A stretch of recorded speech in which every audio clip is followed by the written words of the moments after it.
Good evening everyone. कैसे हैं आप सभी? उम्मीद करता हूँ सभी बहुत अच्छे होंगे।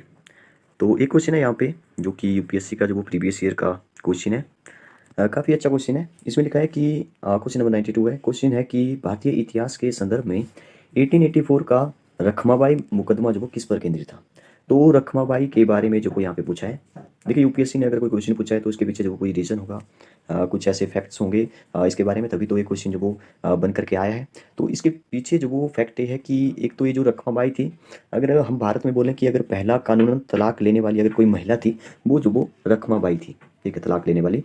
और अगर हम बात करें कि एक पहली महिला डॉक्टर में से कोई एक थी, तो वो जो वो रखमाबाई थी, ठीक है। तो इसलिए जो वो मुझे लगता है कि क्वेश्चन जो वो हमारा यूपीएससी में जो पूछा गया, तो रखमाबाई के बारे में आपको पता होना चाहिए था कि इन्होंने जो वो एक मुकदमा किया था 1884 का, जो वो यहाँ पे लिखा है कि रखमाबाई मुकदमा जो वो किस पर केंद्रित था।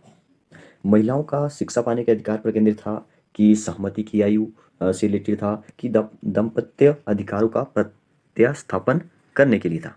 तो ऑप्शन भी देखिए यहाँ पे कैसे कैसे हैं, केवल 1 2 2 3, 1 3 1 2 3। अगर आप इंग्लिश में जब उसको रीड करना चाहते हैं तो इंग्लिश में भी है मेरे पास यहाँ पे। In the context of Indian history, the Rakhmabai case of 1884 revolve around to women's right to gain education, age of consent, restitution of conjugal rights. तो ये जो वो, तो इनके बारे में मैं पढ़ रहा था तो काफ़ी इंटरेस्टिंग लगा इनके बारे में, ठीक है। जैसे मैंने जो वो इससे पहले एक द्रौपदी मुर्मू के बारे में भी जो वो आपको एक वीडियो मिलने वाली है, जिसमें कि हम लोग जो वो द्रौपदी मुर्मू के स्ट्रगल के बारे में डिस्कस करेंगे। काफ़ी कुछ है उनके बारे में जानने के लिए। तो आपको नेक्स्ट वीडियो जो वो मेरे ख्याल से द्रौपदी मुर्मू पर जो वो मैं बनाऊँगा। तो इनके बारे में जो मैं यहाँ पे डिस्कस कर रहा था, तो मैंने सोचा आपको भी यहाँ पे इनके बारे में बताया जाए। तो चलिए स्टार्ट करते हैं। सबसे पहले रखमाबाई के बारे में जानते हैं, फिर जो वो इस क्वेश्चन पर आते हैं। तो इस कैमरे को जो वो मैं यहाँ से हटा देता हूँ। तो चलिए स्टार्ट करते हैं। सबसे पहले तो आपको पता होना चाहिए रखमाबाई का जन्म जो वो कब हुआ था और मृत्यु जो वो कब हुई थी। तो मैं यहाँ पे डेट जो तो नहीं बता रहा हूँ, क्योंकि डेट जो वो इतनी ज़्यादा इंपॉर्टेंट है नहीं। तो मैं जो वो ईयर बता देता हूँ, 1864 से लेकर के 1955। लेकिन ईयर्स को जो आप याद रखते हैं, 1864 में जो इनका जन्म हुआ था। इनका पूरा नाम था, देखिए, रखमाबाई, तो यहाँ पे लिखा हुआ है रखमाबाई, और आगे जो वो राउत, रखमाबाई राउत जो वो इनका पूरा नाम था, ठीक है, 1864 टू 1855। अगर हम बात करें कि पहली इंडिया की पहली महिला चिकित्सक में से जो वो एक थी, ठीक है। आपको वैसे तो पहली जो भी हमारी पहली, अगर भारत की पहली महिला चिकित्सक मतलब कि डॉक्टर के बारे में जो वो आपको पूछा जाए, तो जो वो पहली कौन है, आनंदीबाई जोशी। इनका नाम भी आप याद रखें, आनंदीबाई जोशी जो वो भारत की पहली महिला डॉक्टर थे। अगर ये तो भारत की हम बात कर रहे हैं, अगर हम विश्व की बात करें, हम लोग जो वो रखमाबाई के बारे में बात करेंगे कि इनके बारे में जो वो क्या क्या जरूरी है। अगर हम विश्व की जो वो पहली महिला की बात करें, तो वो तो इनका नाम जो कुछ एलिजाबेथ के नाम से था, ठीक है। एलिजाबेथ, आगे जो आप देख लीजिए, एलिजाबेथ ऐसा नाम था, कुछ ब्लैक बेल ऐसा कुछ नाम था। तो अगर वर्ल्ड की पूछें, विश्व की, तो जो एलिजाबेथ जो कि इंग्लैंड से थी, मतलब कि अगर पहली कोई महिला अगर बनी थी तो वो इंग्लैंड की थी, ठीक है। अगर भारत की बात करें तो जो वो आनंदी बाई जोशी, ठीक है। तो रखमाबाई के बारे में जो आपको क्या क्या याद रखना है, वो जो वो हम लोग इस वीडियो में डिस्कस करने वाले हैं, मतलब कि एक रखमाबाई की पूरा एक बायोग्राफी जो वो हम लोग इस वीडियो में डिस्कस करने वाले हैं। स्टार्ट करते हैं। सबसे पहले तो 11 वर्ष की आयु में जो मैं जो मेन मेन पॉइंट बताऊंगा, ज़्यादा डिटेल में नहीं जाएंगे, क्योंकि वीडियो जो काफ़ी लंबा हो जाता है, फिर जो प्रॉब्लम आ जाती है अपलोड करने में भी, जो वो प्रॉब्लम होती है, ठीक है। तो मैंने जो वो कुछ ऐसे ही नोट्स तैयार किए हैं, ऐसे ही फैक्ट्स जो वो पॉइंट्स जो वो तैयार किए हैं, जो कि आपके लिए जो वो इंपॉर्टेंट हो सकते हैं, ठीक है। और हर किसी को जो वो बातें जानना चाहिए, उनके स्ट्रगल के बारे में जानना चाहिए, ठीक है।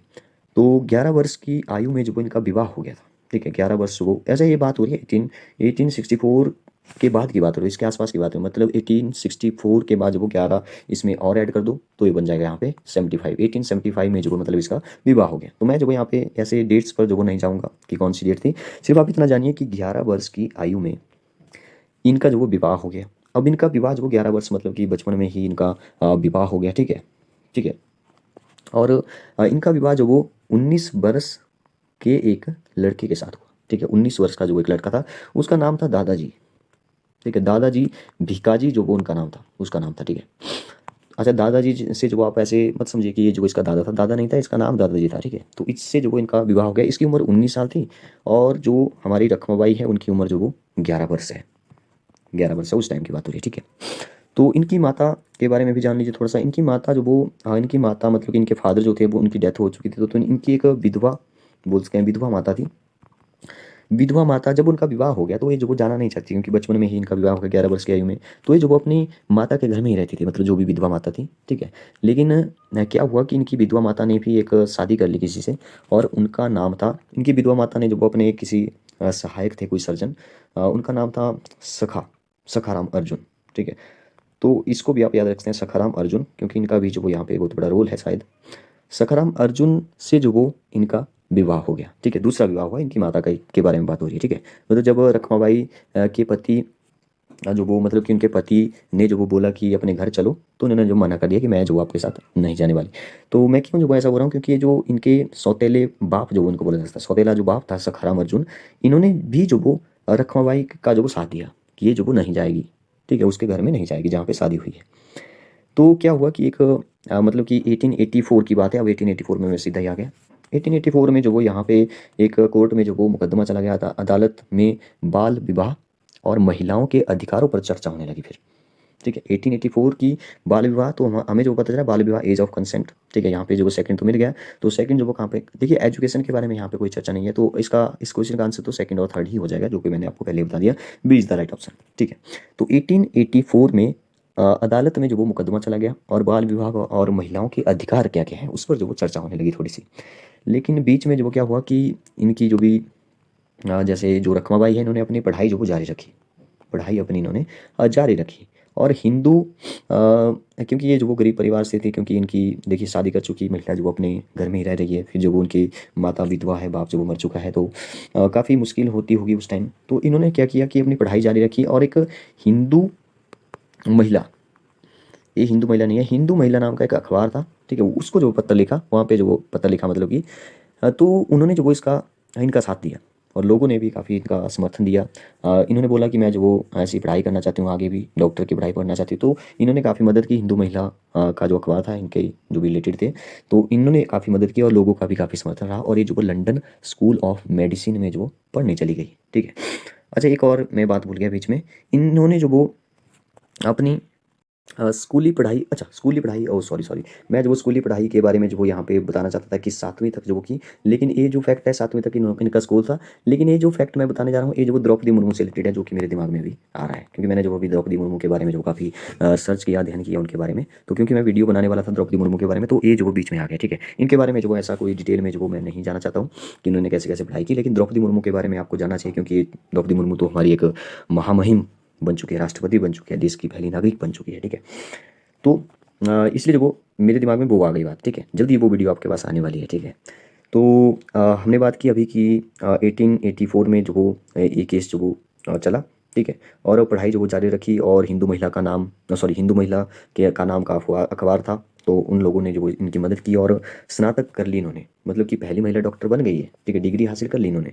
तो पहली महिला डॉक्टरों में से जो वो एक इनका भी नाम जो वो यहाँ पे आता है, ठीक है। तो ये जो वो 1895 में जो वो फिर भारत लौटी। अब इसके बीच में, क्योंकि मुकदमा तो चल रहा था, 1884 की बात है, तो इसके बीच में जो वो क्या क्या हुआ वो मैं आपको बताना चाहता हूँ, ठीक है। तो अच्छा, 1895 में जो वो जब ये भारत आ गई, तो सूरत में जो वो एक महिला अस्पताल में जो वो काम करने लगी। तो 1885 को जो वो भीकाजी के जो वो जैसे जो भी वैवाहिक अधिकारों की पुनर्स्थापना मांगने के साथ जो वो सुनवाई के लिए जो वो ये जो मामला है वो जो वो चला गया। वैवाहिक अधिकारों की पुनर्स्थापना, देखिए, अब वैवाहिक अधिकारों की पुनर्स्थापना मतलब कि यहाँ पे दाम्पत्य अधिकारों का प्रतिस्थापन। तो इसके बीच में भी मतलब कि ए ऑप्शन भी जो यहाँ पे आपको लग रहा होगा कि ये भी आ रहा है, ठीक है। तो सेकंड और थर्ड वैसे भी जो मैंने आपको पहले बता दिया कि ये जो फर्स्ट ऑप्शन है ये जो वो नहीं होने वाला है। तो शिक्षा अगर फर्स्ट नहीं होगा तो फर्स्ट जिसमें है वो जो वो काट दीजिए। तो ए भी कट गया, ए भी कट गया, ए भी कट गया। वैसे भी जो इस क्वेश्चन का आंसर जो बताया जा सकता है। अगर इनके बारे में थोड़ा भी आपको पता है कि ये जो वो शिक्षा से रिलेटेड तो बिल्कुल भी नहीं है। सम्मति की आयु, ठीक है, एज ऑफ कंसेंट, और दाम्पत्य अधिकारों का प्रतिस्थापन। तो सेकंड और थर्ड जो इसका सही आंसर होगा। इनके बारे में और भी है जानने के लिए, जो कि अभी मैं बताने वाला हूँ, ठीक है। तो न्यायाधीश ने जो वो क्या कहा, इनके बारे में थोड़ी सी चर्चा करते हैं, क्योंकि ये जो वो वेरी इंपॉर्टेंट जो वो टॉपिक है। देखिए 18 मैंने बात की कि 1885 को जो वो एक मामला जो वो कोर्ट में जो वो डिस्कस के लिए चला गया, वैवाहिक अधिकारों की पुनर्स्थापना, ठीक है। तो न्यायाधीश ने यहाँ पे क्या कहा, ठीक है, न्यायाधीश ने कहा कि इनकी शादी जो वो असहाय बचपन में की गई, मतलब कि जब ये छोटी थी, बचपन में थी, तो इनकी शादी जो वो तब हो गई। इसलिए जो वो ये अब जो वो मतलब कि जो इनकी शादी है उसको जो वो भंग कर दिया गया, और यहाँ पे जो उनको मतलब कि एक प्रकार से तलाक दे दिया गया, ठीक है। लेकिन यहाँ पे बात आती है कि जो न्यायाधीश थे, ठीक है, इनका जो काफ़ी विरोध हुआ, क्योंकि उस टाइम जो वो हिंदू जो भी जैसे शादी होती थी हिंदुओं में, तो ऐसा बोला जाता है कि हिंदू जो वो साथ में रहेंगे, ऐसा तलाक का कोई वहाँ पे प्रावधान नहीं है। तो हिंदुओं का विरोधी जो वो इन्हों कहा जाने वाला जो भी हमारे यहाँ पे न्यायाधीश थे, इनका नाम जो आप सर्च कर लीजिएगा या इनके बारे में जो आप देख लीजिएगा कि क्या क्या लिखा है। तो उन्होंने बोला कि आप जो वो मतलब कि बचपन में कर दी तो आप जो वो इनको मजबूर नहीं कर सकते जाने के लिए। ठीक है, तो उन्होंने काफ़ी अच्छा फैसला सुनाया। लेकिन क्या हुआ कि 1886 की बात है, 1886 में जो वो ये मामला जो वो दोबारा चला गया मुकदमे के लिए। ठीक है, और 18 मार्च 1886 को जो वो अपील की गई। ठीक है, और मतलब कि जो भी मामला था वो जो वो बरकरार रहा। ठीक है, मैं एक ने जो देखिए क्या हुआ कि जैसे आजकल भी होता है कि कोई जैसे कोई ऐसा सुनवाई हो जाती है जिससे कि काफ़ी विवाद हो जाता है, तो उनकी जब वो रिटायरमेंट हो जाती है। ठीक है, ऐसे आप याद रख सकते हैं कि वहाँ पे भी क्या हुआ कि जैसे ही जो वो न्यायाधीश ने जो वो ये सुनाया कि शादी जो वो ऐसे ऐसे हो गई थी, तो इसको इनको आप मजबूर नहीं कर सकते, तो इनकी रिटायरमेंट भी हो गई फिर। ठीक है, तो एक नए मामला जो वो दोबारा जो वो चला गया कोर्ट में। फिर जो वो 18 मार्च 1886 को जो वो मतलब कि मामला जो वो फिर से चालू हो गया। ठीक है, ऐसे आप इसको याद रखते हैं। नेक्स्ट बात करते हैं, एक डेट और है 4 फरवरी। 4 फरवरी 1887 को जो वो रखमाबाई ने जो वो क्या किया, क्योंकि ये जो वो ज़्यादा नहीं है ऐसा करना चाहती थी, तो इसलिए जो वो इन्होंने क्या किया, 4 फरवरी 1887 को रखमाबाई ने जो वो अपने पति के साथ जो वो मतलब कि मामला जो वो सुलझाने के लिए मतलब कि मामला सुलझाने के लिए तो नहीं, लेकिन ऐसा हुआ इस टाइम। ठीक है, एक न्यायाधीश ने जो वो ऐसा बोला कि इनको जो वो या तो पति के साथ रहना पड़ेगा, क्योंकि काफ़ी विरोध होने लगा। हिंदू जो वो काफ़ी विरोध करने लगे। काफ़ी सारे महान व्यक्तियों का जो नाम यहाँ पे आता था जिन्होंने यहाँ पे विरोध किया। ठीक है, इस फैसले का। लेकिन एक न्यायाधीश जो वो 4 फरवरी 1887 को जो वो सुनवाई हुई, और उसमें कहा गया कि इनको जो वो अपने पति के साथ रहना पड़ेगा, या तो 6 महीने का जो वो कारावास इनको करना पड़ेगा। ठीक है, तो उन्होंने बोला कि मैं जो वो नहीं रहने वाली अपने पति के साथ। ठीक है, तो फिर जो वो क्या हुआ कि इन्होंने क्या किया कि रानी विक्टोरिया को जो वो पत्र लिखा। ठीक है, इंग्लैंड की रानी विक्टोरिया का जो वो पत्र लिखा। ठीक है, अंग्रेजों का राज चला था 1884 के आसपास, ये जो वो 1887 की बात है।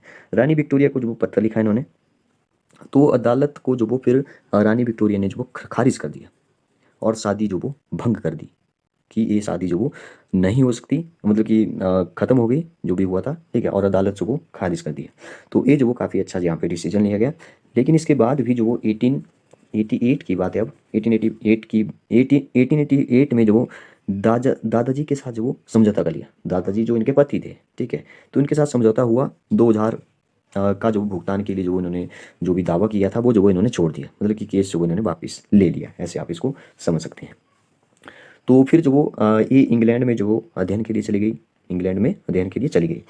लेकिन इस मामले का जो वो इतना ज़्यादा जो वो प्रचार हुआ कि ऐसा, मतलब कि जैसे कोई मामला ऐसा कोर्ट में चला जाता है तो काफ़ी जो वो ये फैल जाती है न्यूज़। ठीक है, तो वैसा ही हुआ, इस मामले का काफ़ी प्रचार हुआ। मतलब कि यहाँ पे जो वो एक एक्ट जो वो आ गया फिर, आयु सहमति अधिनियम 1891। ठीक है, 1891 के पारित होने में जो वो इस मतलब कि ऐसा बोल सकते हैं कि इस मामले के प्रचार ने आयु सहमति अधिनियम 1891 के पारित होने में काफ़ी मदद की। ठीक है, तो जिन्होंने ब्रिटिश साम्राज्य में जो बाल विवाह को जो वो गैर कानूनी घोषित कर दिया फिर, मतलब कि इस एक्ट के, इस अधिनियम के बाद जो वो ब्रिटिश साम्राज्य में बाल विवाह के कानून को गैर कानूनी बताया, सॉरी, बाल विवाह को जो वो गैर कानूनी इन्होंने बताया। अब जो वो बाल विवाह नहीं होने वाले। ठीक है, तो ऐसी जो वो इनके बारे में जो वो काफ़ी और भी कई सारी बातें हैं, लेकिन मैं ज़्यादा डिटेल में नहीं जाना चाहता, इसलिए जो वो एक मैं ऐसे बता देता हूँ कि 22 नवंबर 2017 को जो वो गूगल ने भी जो वो रखमाबाई को जो वो उनके 153rd जन्मदिन पर जो वो अपने जो भी उनका गूगल पेज है वहाँ पे जो वो गूगल डूडल के साथ जो वो उन्होंने सम्मानित किया था। गूगल जब आज भी जैसे किसी का बर्थडे हो जाता है, जो भी कोई महान व्यक्ति है, तो वहाँ पे अपने गूगल पर जो वो ऐसी कोई पिक्चर बना करके जो वो सम्मानित करता है। ठीक है, तो इनको भी सम्मानित किया गया था गूगल ने। तो ये काफ़ी इनकी एक अच्छी स्टोरी है। और आपको याद रखना है कि भारत में अगर कोई कानूनन तलाक लेने वाली अगर कोई महिला थी तो ये जो वो रखमाबाई थी। तो इस क्वेश्चन का जो आंसर है वो जो वो यहाँ पे हो जाएगा कि यहाँ पे सहमति की आयु। ठीक है, ये तो बिल्कुल सही बात है, आयु एज ऑफ कंसेंट के बारे में बात हुई यहाँ पे। और दाम्पत्य अधिकारों की जो का जो वो प्रत्यास्थापन के लिए जो वो देखिए यहाँ पे इंग्लिश, सॉरी, हिंदी भी जो वो कैसी लिखी हुई है। अगर आपने जो ऐसी ज़्यादा डिटेल में नहीं पढ़ा है तो जो आप इस क्वेश्चन को जो वो थोड़े से कन्फ्यूज़ हो सकते थे। तो बताइए आपको वीडियो कैसी लगी। नेक्स्ट पार्ट में मैंने आपको बता दिया कि हम लोग जो वो राष्ट्रपति द्रौपदी मुर्मू के बारे में आपने जो बातें नहीं जानी है उनको डिस्कस करेंगे, उनके स्ट्रगल के बारे में डिस्कस करेंगे। काफ़ी उनकी दर्दनाक स्टोरी इनको बोल सकते हैं, ठीक है। काफ़ी उनकी मतलब कि काफ़ी सारी उन्होंने जो वो अपनी ज़िंदगी में जो वो मौतें देखी, उनके परिवार जो वो ख़त्म हो गया पूरा ही, आज उनकी बेटी ही बची है सिर्फ, ठीक है। तो उनके बारे में भी काफ़ी कुछ जानने को है जिनके बारे में हम नेक्स्ट पार्ट में डिस्कस करेंगे। Okay, thank you and have a nice day.